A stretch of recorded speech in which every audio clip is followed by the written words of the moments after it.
Hey everyone, how are you all doing today? When we think about the world of Japanese courtesans, the oiran and yujo who lived in the vibrant yet controlled pleasure quarters of Edo period Japan, we often picture elegance, beauty, and artistry. These women dazzled with elaborate hairstyles, shimmering kimonos, and refined conversation. They were entertainers, cultural icons, and objects of fascination.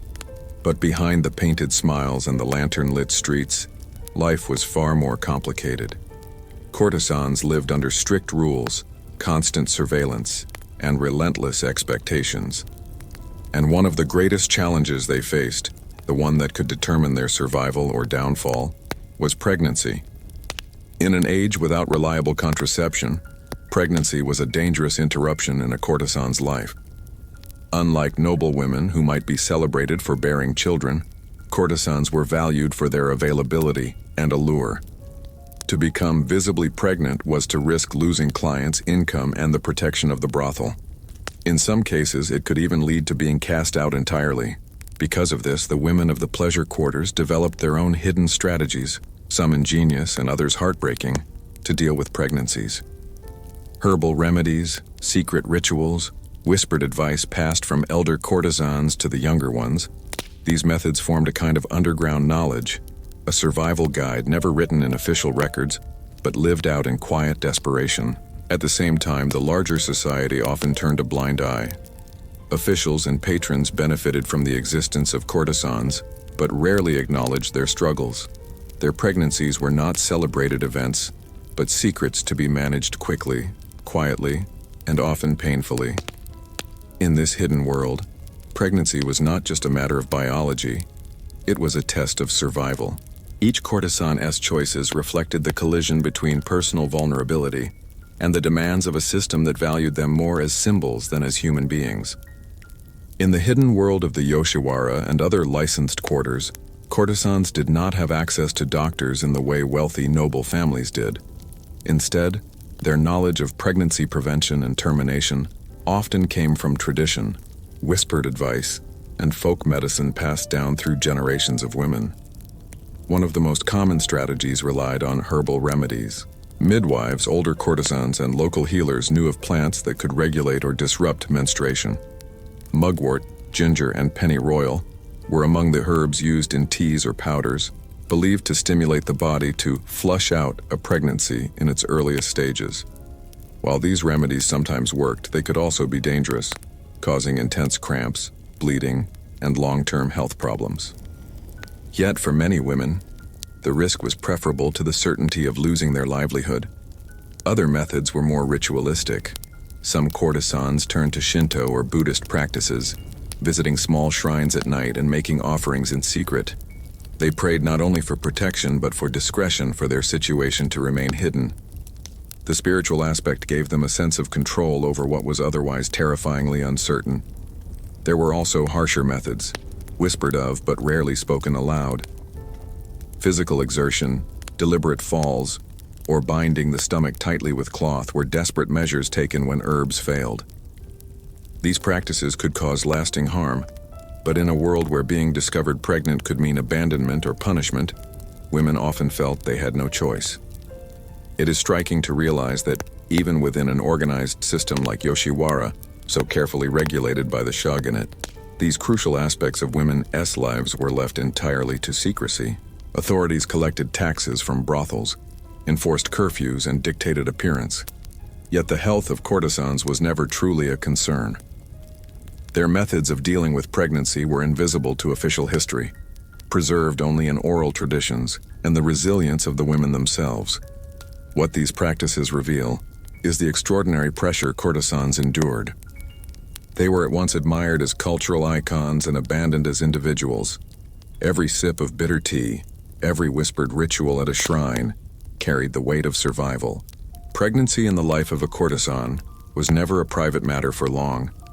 Even if the woman herself tried to keep it secret, others inevitably became involved. The people around her, midwives, brothel keepers, and sometimes even wealthy clients, played a decisive role in how her situation unfolded. Midwives, often women from the lower classes, were among the few who provided discreet assistance. They knew the herbal remedies, the pressure points, and the traditional techniques passed down through generations. Some worked quietly with courtesans to end pregnancies. Others helped them carry to term in absolute secrecy. A midwife's loyalty could mean the difference between survival and ruin. But midwives were not the only ones involved. Brothel keepers, who treated courtesans less as human beings and more as investments, often had the final say. If a pregnancy threatened business, the keeper might insist on termination, sometimes forcing harsh and unsafe methods. In rare cases, if the client responsible was powerful or wealthy, the courtesan might be allowed to give birth in hiding, with the child quietly adopted out or raised away from the pleasure quarters. But more often, pregnancy was seen as a financial liability to be erased. Clients, too, could change the course of a courtesan's life. For most, responsibility ended at the doorway of the brothel.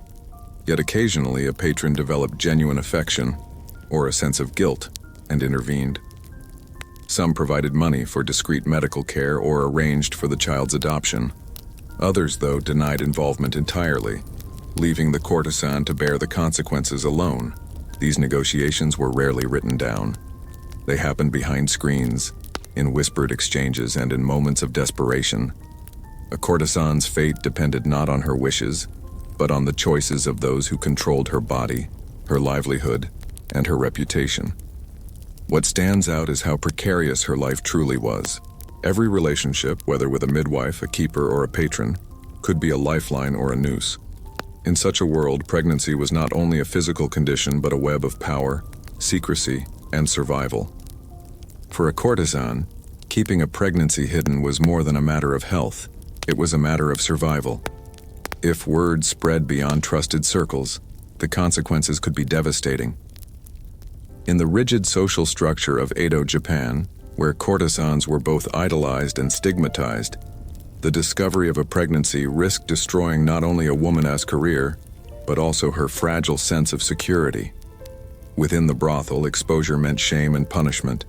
A courtesan might be fined, beaten, or even expelled if she could no longer serve clients. For the brothel keeper, a pregnant courtesan represented lost income, and financial loss rarely inspired compassion. The woman's personal suffering became secondary to the economic disruption her condition caused. Outside the brothel, gossip spread quickly. Patrons might view a pregnant courtesan as tainted, no longer an object of fantasy, but a reminder of reality, a woman bound by the same vulnerabilities as anyone else. The illusion of glamour shattered. In some cases, clients abandoned her entirely, refusing to pay debts or support her in any way. The personal toll was just as heavy. Many courtesans lived with the constant fear of being discovered, and when exposure came, it often brought humiliation. Some were forced into exile from the pleasure quarters, sent back to poor families who had originally sold them, now disgraced and with no clear future. Others fell into lower ranks of sex work, stripped of the status and protections that had once surrounded them. Children, too, bore the weight of this stigma. If a pregnancy was carried to term and became public knowledge, the child might be separated from the mother at birth, adopted discreetly, or abandoned to avoid scandal. These silent tragedies were rarely recorded, but they left deep scars in the hidden corners of history. What makes this so striking is how society itself played a double role, celebrating courtesans as exotic figures of beauty while condemning them the moment their humanity became visible. Pregnancy exposed what the system wanted to deny, that these women were not illusions but real people, with bodies, vulnerabilities, and lives beyond the performance. Though most pregnancies spelled danger for courtesans, there were rare exceptions, moments when affection, fortune, or sheer chance altered the script. These stories stand out not because they were common, but because they reveal how deeply survival depended on the mercy of others. Among the wealthiest patrons, some developed genuine attachments to courtesans. What began as an arrangement of money and desire sometimes grew into something resembling love or devotion. In these cases, a pregnancy did not always mean disaster. It could become the beginning of a new chapter. A powerful client might pay off the courtesan's contract, freeing her from the brothel and provide her with security as a concubine, a mistress, or even on rare occasions, a wife. Such rescues were celebrated in popular stories and theater, where the courtesan's beauty and suffering were redeemed by a benefactor's generosity. But in real life, these tales were the exception rather than the rule. Most women could not rely on romantic salvation. Even when affection existed, it was fragile, easily broken by scandal, financial trouble, or the whim of a patron who chose to walk away. Still, these rare instances of protection mattered. For the courtesans who experienced them, they meant survival, sometimes even transformation. Instead of disgrace, a pregnancy could lead to a new identity outside the walls of the pleasure quarters. For the child, it meant legitimacy, or at least security, in a society that often erased those born in secrecy. Yet these moments also highlight the imbalance of power.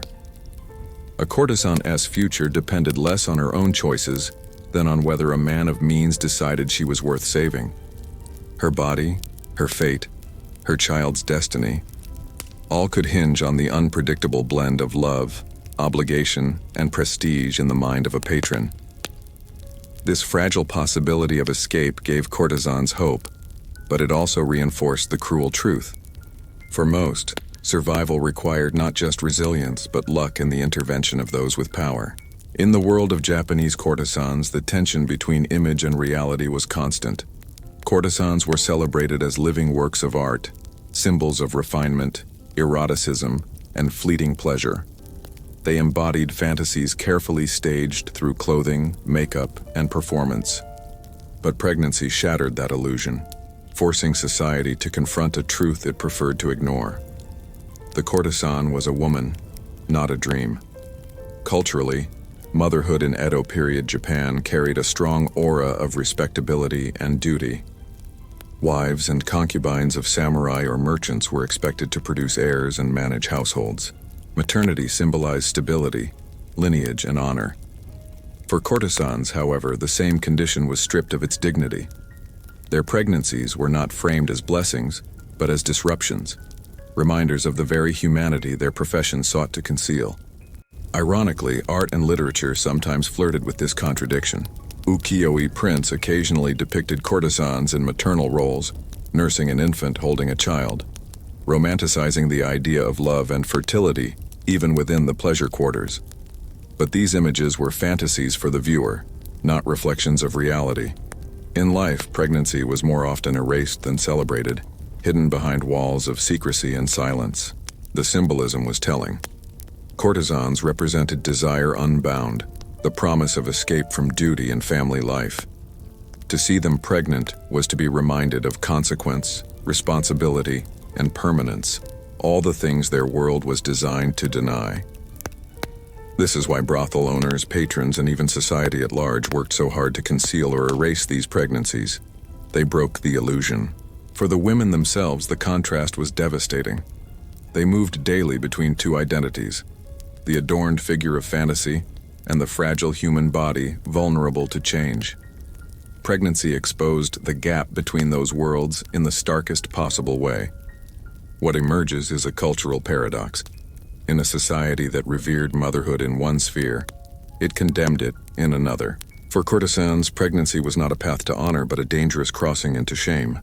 When we look back at the history of courtesans in Japan, much of what we know is painted in art, recorded in official registers, or celebrated in plays and novels. Their beauty, their elegance, their tragedies, all of these were captured and retold. Yet when it comes to their pregnancies, the record grows faint, blurred, almost invisible. This absence is not accidental. It is a legacy of silence. Pregnancies among courtesans were rarely written into the chronicles of the pleasure quarters. Brothel owners had no reason to document them, clients wanted them forgotten, and society preferred to preserve the fantasy. As a result, what survives are fragments, oral traditions, hints in medical texts, whispers in diaries, or the occasional scandal that slipped into the record. This silence itself tells a story. It reveals how society chose what to remember and what to erase. By glorifying the courtesan's role as entertainer and cultural icon, history preserved the illusion while erasing the harsher truths of her lived experience. Pregnancy, so central to her vulnerability, became a shadow, present but unspoken. Yet traces remain, In the ukiyo-e prints that dared to show courtesans with children in the folklore of midwives who served the pleasure districts and the rare accounts of patrons who acknowledged their hidden heirs, we see glimpses of the reality behind the mask. These fragments remind us that silence is never empty. It is full of stories waiting to be uncovered. The legacy of this silence extends into the present. Even today, when we recall the world of the Oiran and the Yoshiwara, we often imagine the glittering lanterns, the elaborate parades, the dazzling hair ornaments. We rarely think of the whispered prayers at shrines, the bitter taste of herbs, or the quiet tears of a woman fearing discovery. Yet these too were part of that world, just as real, just as defining. History has remembered the courtesan as an icon. What it forgot, or chose not to see, was her struggle as a woman navigating impossible choices in a system built to control her body while denying her voice. The story of courtesans and pregnancy is not only about secrecy and silence, it is also about control. The brothel system of Edo, Japan was built on regulation. Everything from the height of a courtesan's sandals to the number of clients she could see in a day was dictated by rules. Pregnancy, however, was the one aspect that defied control. It was unpredictable, disruptive, and dangerous to the order that kept the pleasure quarters profitable. This is why the measures taken to prevent or erase it were so harsh. They were not simply about health, they were about preserving an economic and social system. By treating a pregnancy as a liability rather than a life, brothel owners and clients revealed what truly mattered: profit and appearances. The woman herself was secondary. And yet, even under this weight, courtesans found small ways to resist. Whispered networks of midwives, sisterhoods of women sharing remedies, and private prayers at hidden shrines gave them a sense of agency in a world that sought to deny it. These acts of quiet resistance may seem small, but for the women who lived under constant scrutiny, they were a lifeline. Their survival strategies remind us that history is not only made by the powerful, but also by those who, with limited choices, still carved out space for themselves. Each secret tea brewed with herbs, each clandestine visit to a healer, each child carried in silence was an act of endurance against a system designed to silence them. The struggle over pregnancy, then, was not just biological, it was deeply political. It revealed the collision between control and autonomy, between the demands of society and the fragile power of women to navigate their own lives within it. When we talk about pregnancy among courtesans, most of the focus falls on the body: herbs, remedies, concealment, and physical risk. But behind those struggles was an equally heavy and often overlooked burden: the psychological toll. Living with the constant fear of discovery meant living in a state of tension. Every missed cycle, every whisper among other women in the brothel, every suspicious glance from a keeper or client could spark waves of panic. Anxiety was not an occasional visitor. It was a permanent companion. Some courtesans coped by building layers of detachment, treating their lives as if they themselves were part of the performance, a mask that could hide whatever turmoil brewed beneath. Others leaned on the fragile sisterhood of the pleasure quarters, confiding in trusted friends or older courtesans who had endured the same ordeals. In this way, silence was sometimes broken, not publicly, but in intimate exchanges of whispered sympathy. Yet for many, the emotional strain was crushing. Depression, despair, and even resignation haunted the pleasure districts. A courtesan could not show weakness before clients, but in the still hours of the night, hidden from the lanterns, the weight of secrecy bore down like a shadow she could never escape. This psychological struggle reveals another truth about the system. It demanded not only their bodies but also their minds. To survive, courtesans had to cultivate resilience that went far beyond endurance of pain. They had to master the art of suppressing fear, sorrow, and longing in order to perform the role society demanded of them. And yet, cracks inevitably showed. The artifice of painted smiles could never fully conceal the quiet heartbreak of women trapped between the fantasy they embodied and the reality they were forced to endure. Though the pregnancies of courtesans were hidden in their own time, echoes of these struggles linger in Japan's cultural memory. They are not always obvious.